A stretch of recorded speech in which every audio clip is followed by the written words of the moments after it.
মহাভারতের কাহিনী আমরা সকলেই শুনেছি, কিন্তু যদি সেই মহাকাব্যের প্রতিটি অধ্যায় উন্মোচিত হয় দ্রৌপদীর অন্তর্লোকের জানালা দিয়ে। চিত্রা ব্যানার্জি দিবাকরণের দ্য প্যালেস অফ ইলিউশনস ঠিক সেই কাজটাই করেছে। আমরা এতদিন মহাভারতকে পুরুষদের দৃষ্টিভঙ্গি থেকে পড়েছি, কিন্তু এই উপন্যাসে পুরো কাহিনী এগোয় দ্রৌপদীর নিজের কণ্ঠে। গল্পের সূচনা হয় দ্রৌপদীর নিঃসঙ্গ শৈশব দিয়ে। রাজপ্রাসাদের ঐশ্বর্যের মাঝেও তার সঙ্গী বলতে ছিলেন একমাত্র দাইমা, যিনি মাতৃস্নেহে তাকে আগলে রেখেছেন, গল্প শুনিয়েছেন আর প্রতিকূলতার বিরুদ্ধে দাঁড়ানোর সাহস জুগিয়েছেন। এই উপন্যাসে যুদ্ধের গর্জনের চেয়েও প্রবল হয়ে ওঠে এক নারীর নীরব আত্মকথন।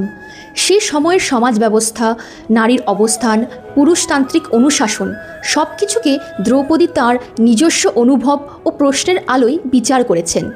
সবচেয়ে ভালো লেগেছে লেখিকা তাকে অলৌকিক বা ত্রুটিহীন রূপে নির্মাণ করেননি, বরং ঈর্ষা, অহং, আকাঙ্ক্ষা, অভিমান, দ্বিধা সব মিলিয়ে তাকে রক্তমাংসের এক সম্পূর্ণ মানুষ হিসেবে এঁকেছেন। 5 স্বামীর মধ্যে বিভক্ত হয়ে বেঁচে থাকার অন্তর্দহন, কুন্তির প্রতি জটিল অনুভূতি, পিতা ধ্রুপদ, ভ্রাতা দৃষ্টদ্যুম্ন ও শিখণ্ডীর সঙ্গে সম্পর্কের সূক্ষ্ম টানাপোড়েন, পাশা খেলার পর বনবাসের দীর্ঘ যন্ত্রণা, বিরাট নগরে অজ্ঞাতবাসের অবদমিত দিনগুলি সব কিছুই যেন দ্রৌপদীর হৃদস্পন্দনের সঙ্গে একাত্ম হয়ে ওঠে। আর কৃষ্ণের সঙ্গে তার সংলাপগুলো পড়লে বারবার মনে হয়েছে অস্থিরতার অন্ধকারে তিনিই ছিলেন তার প্রশান্তির আশ্রয়।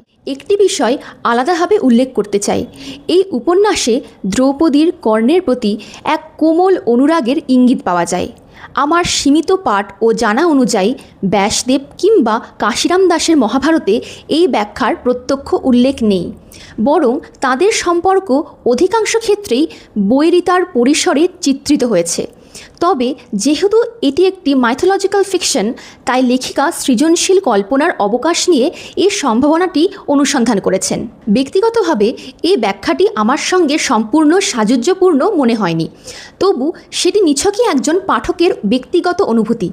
এর বাইরে দ্রৌপদীর অন্তর্জগতে যে সংবেদনশীলতা, মনস্তাত্ত্বিক গভীরতা এবং মানবিক ব্যঞ্জনায় লেখিকা নির্মাণ করেছেন তা আমাকে মুগ্ধ করেছে। একটা প্রশ্ন তোমাকে করতে চাই, মহাভারতের কোনো এক চরিত্রের অন্তর্লোক থেকে যদি সমগ্র কাহিনী নতুন করে জানার সুযোগ হয়, তুমি কাকে বেছে নেবে? জানিও কমেন্টে।